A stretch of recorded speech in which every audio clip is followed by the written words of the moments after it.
Hi. I thought that I would film you a bit about tips on what to notice and what to do when you travel in Italy. I'm not usually a fan of these kind of videos, but I thought that since I have been there quite many times and made quite many mistakes and seen how mistakes are made, I would film this kind of video about, for example, traffic, food, dressing, acting, and that sort of things, just to make your trip to Italy easier and smoother if you decide to go. Well, first of all, I will start with the traffic because we have rented a car and drove around Italy quite many times. And the first thing that I say is if you are not absolutely one with the car, with the rental car, don't rent a car. If you do not need it, like it's crucial, like if you are staying on a countryside, I understand, and in countryside we rent a car, but in a city we never do. But if you need it, rent a car, if your life is impossible otherwise. And rent a car that you know, as small as you can possibly fit in. Because, well, streets are narrow and parking is nightmare. And even if you are one with the car, stay on the main roads. So there is always, Google Maps is very nice. They are not sponsoring me, nobody is. But you can find with Google Maps the parking lots that are outside the cities and outside the villages. So when you decide to go somewhere, look for the parking lot outside the village. In the main roads, you are good. There is plenty of room, but Italians drive fast. So try to keep it the pace, but not exceed your speed limits in your head, that you can actually control your car.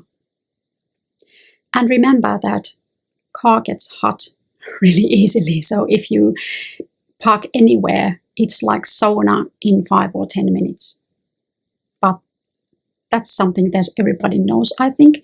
And it's not crucial just for Italy, it's all over the world. But don't try to drive inside the village. The streets are so narrow, they barely like fit one small car, but not two, and not with the big cars at all. And we have tried that, and we have been backing up from the street, and it's a nightmare. And my husband almost lost his nerve, but not quite. But that's one thing. If you need a car, rent it, stay in the main roads, park outside the villages and cities, and then walk. Never drive inside the village or a town, especially the older towns. Of course, Milan is different, Milano, and Rome is very different, Rome. And take a euro coins, because parking meters are functioning still largely with coins. Not credit cards, not phone payments, no Apple Pay, but coins. Instead of renting a car, if you can, use a public transport. And that sounds like something from the school book, but it's convenient and it's fast, and people use them largely. So if you look at the locals, the public transport is full with local people. For example, long distance trains. If you want to go from Rome to Naples, and if you are landing on Rome Fiumicino Airport, the fastest way to get to town is by train, and the easiest and the most comfortable. It's air-conditioned train, and it's 30 minutes. So there is no use of taking taxi or renting a car from there if you don't have to. But use public transport from airport, from Rome to Naples, and to Milano, and to Firenze, which is Florence in English. But with these cities, between those cities, you can use train. They are fast and easy and not very expensive. And of course there is a metro, subway in most of the cities, and they are quite convenient.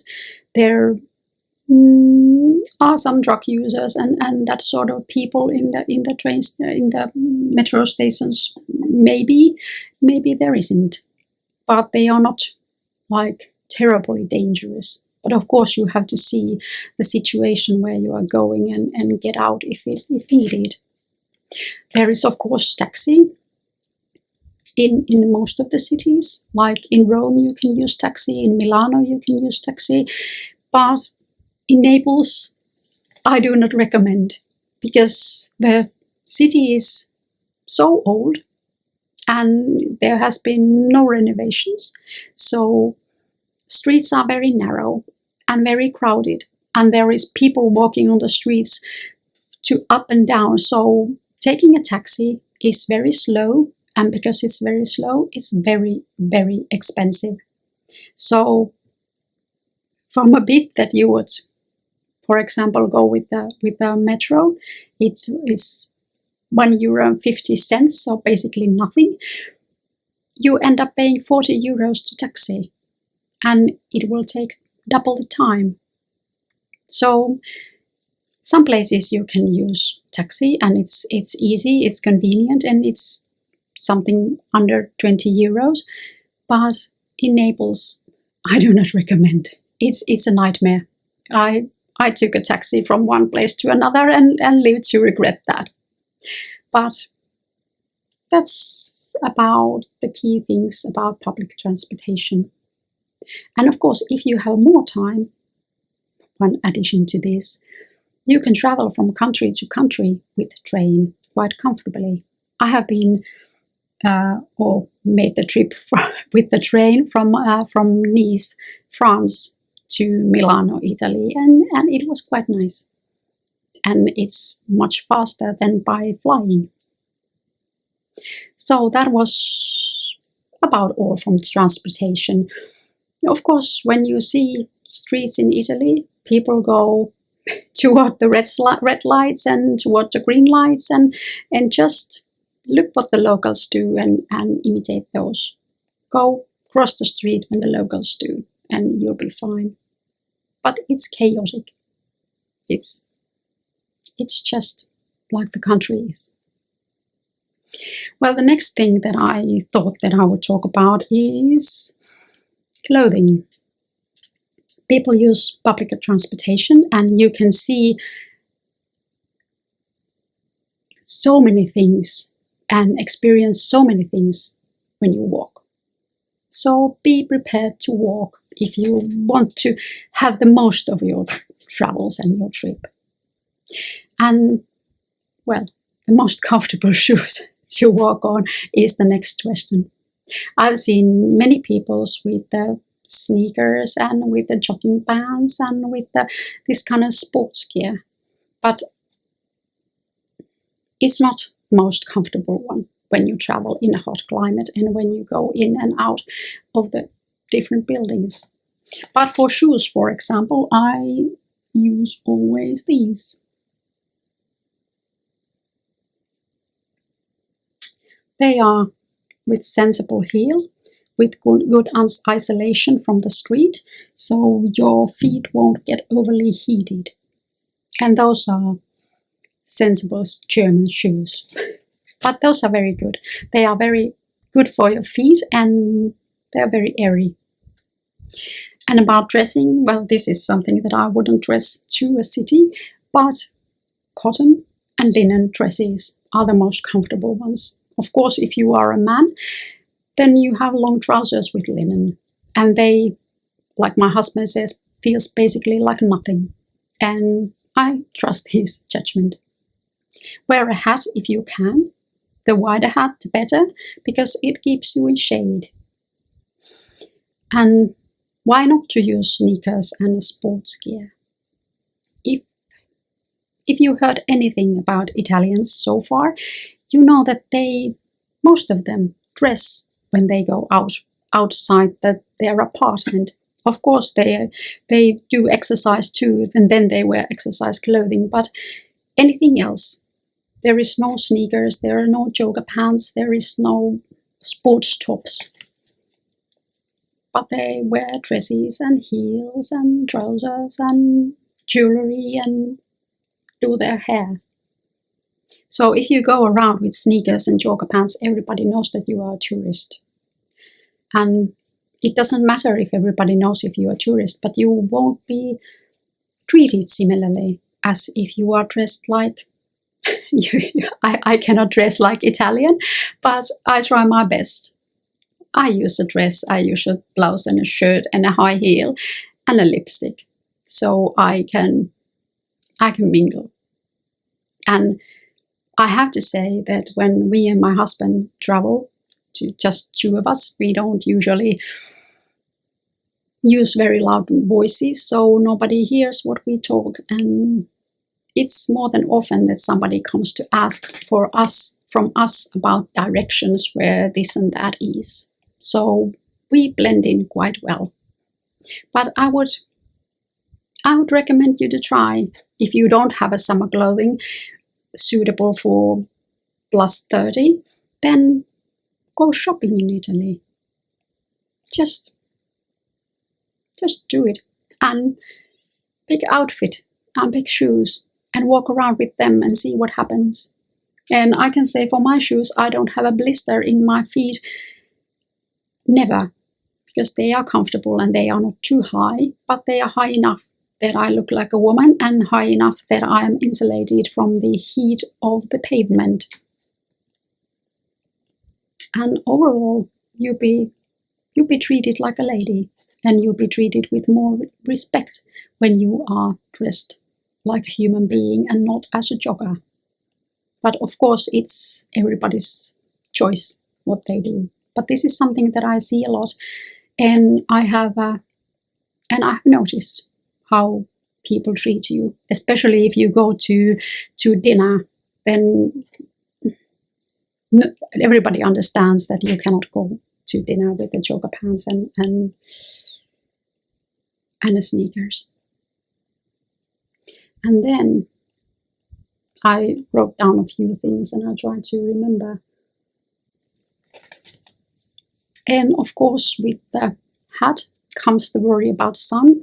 Sun is, I think that UVA numbers are something around 10 in the middle of the day. So it is burning hot. So if you are not from the hot climate, please shield yourself from the sun with the lotions and with the hat, because it's very annoying and disturbing if you get burned first days of your holiday. And pay attention to traveling days and the short periods of time that you are outside. So put on a sun lotion first thing in the morning and add up, but never go anywhere without sun lotion.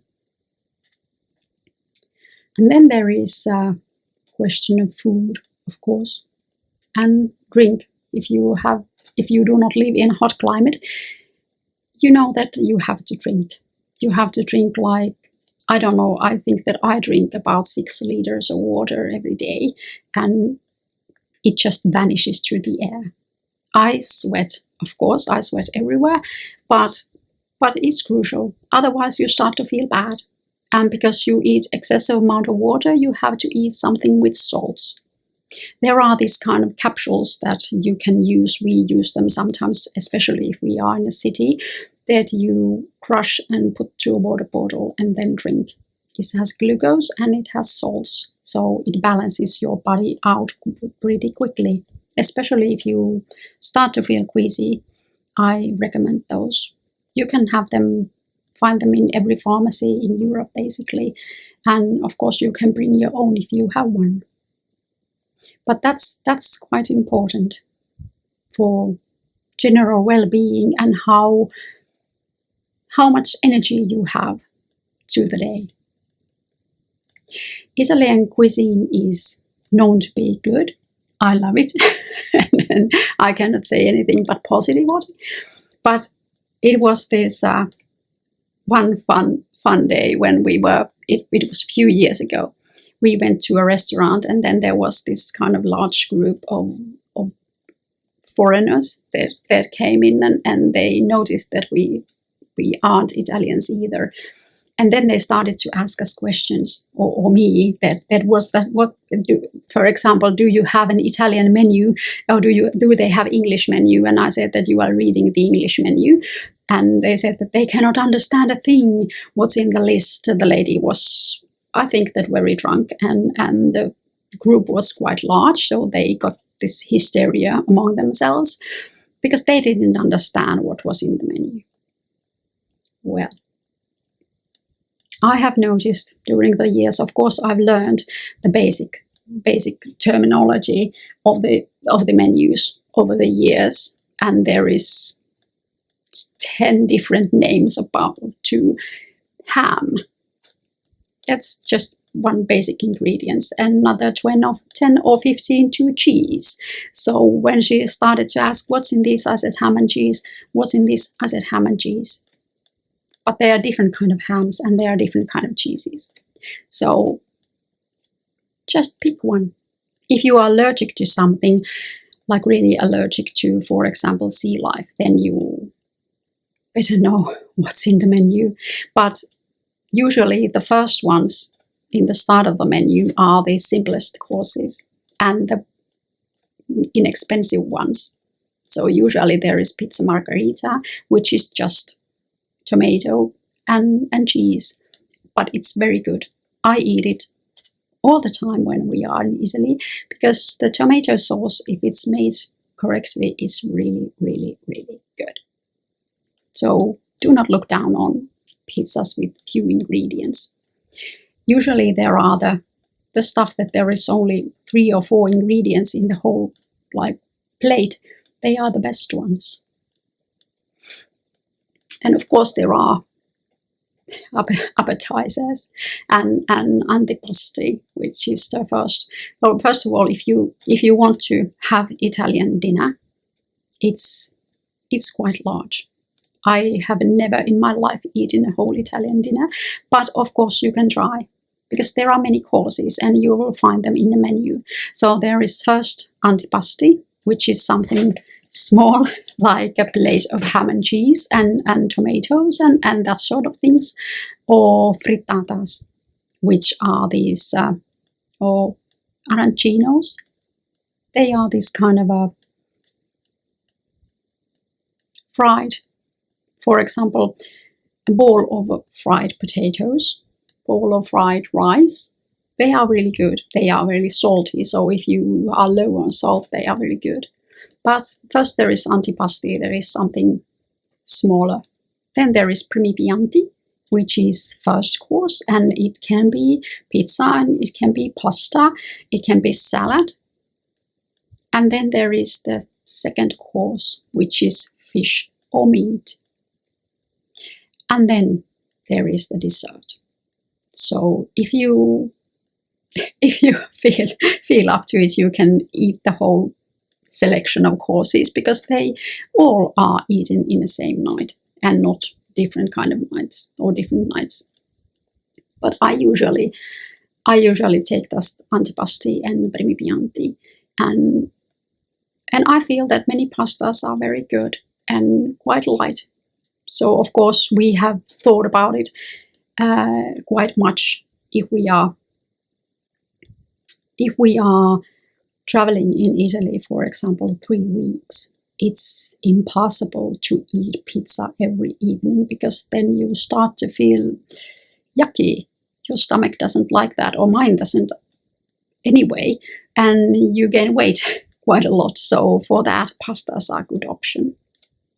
And usually the Italian breakfast is quite light, so just toast and coffee and maybe a apple or orange. So they eat in the evenings and not during the morning or the days. But of course, if you are doing a lot of things in daytime and going places, you have to eat something, otherwise you run out of salt. And for that, these kind of arancinos are very good. And if you like sugary things, dolce in Italian, there are these cafes that have these fabulous lines of dolces in there. And you can just pick anything. They are fabulous, they are good, and they are very, very, very sugary. But more than often they have nuts. So if you have an allergy for nuts, then ask more. And in general, it's good to know few words in Italy, because, well, quite many people speak some English, but not very many. So it's more than likely that you will run daily to people who do not speak English, so you have to know the few words of Italy. And unfortunately, now we have in our phones, almost all of us have ChatGPT, which you can ask anything in Italy, or some other translation app. So you don't have to just guess or go by the flow. But that's usually what I do, because I don't have this kind of major allergies. Then I just sometimes put my finger in something in the menu, and then I eat that. And I don't know in advance what's in it, but probably it's very good. Or then I save in a cafeteria for the salesperson that you pick for me. And they pick something for me and then bring it. And in general, many places are quite inexpensive. For example, if you go to places for normal people, and that's maybe more. That's a good sign. Usually, if me and my husband, we go around and look for a coffee shop or look for a restaurant, we look who's in there. If you find a cafe that has Italians, that's marvelous. Go in there, it's good. They don't eat bad food, they don't eat bad dolces. Or if you see old Italians, men and women in a coffee shop, then it's fabulous, then you can go. But if you see something that there is only tourists, then I wouldn't go there. Because they are then made for tourists, and they are not the same. When we were in Naples, now, there was one unfortunate incident, I think, because there is this very nice restaurant that when we were in Naples 2 years ago, and we booked a table to same restaurant because it has become very popular. And now that we went, the food was not the same level at all. But when we went there, we noticed that the whole place was booked by tourists. So it is possible, even if they love food, to make this kind of lazy things if the place is booked by tourists every night. So it's basically all the same what you feed them, because they don't come back. Maybe they make a bad review, and that's the most they can do. And usually people don't see the trouble making it. So eat where the locals eat, and you get the best food, even if you don't know in advance what's in it. It's not so serious. Live a life. Well, air conditioning is one thing that I have noticed, and it's not in many places. When, for example, we are in the countryside, there is never air conditioning. But the buildings are old, and there are certain techniques that you can apply to avoid the night being extra sweaty. So there are these wooden panels that you are supposed to close. So, for example, when we were in there, we opened all the windows, when we woke up first thing. Fortunately, we had the baby with us, so he woke up at 6. So we opened all the windows at 6.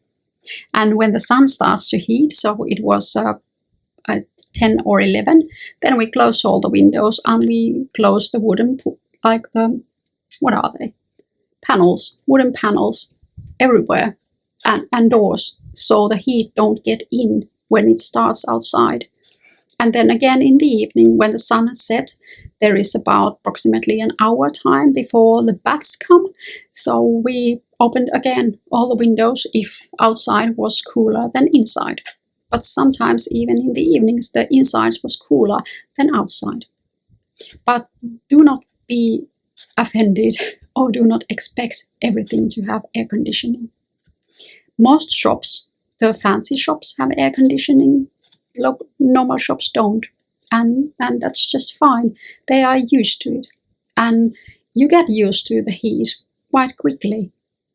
For example, now that we started from 38 Celsius, no, 34 Celsius, and then it came down to 30, and when it's 30, I'm just fine.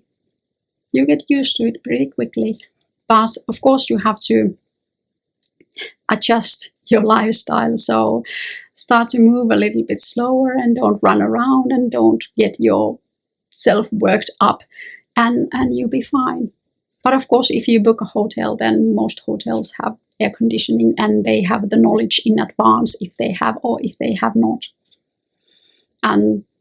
But mostly I don't use air conditioning even in a hotel. I just cool the room in the evening and then I shut it, because I'm more afraid that I will get sick from the air conditioning than I am that I'm getting excessively hot.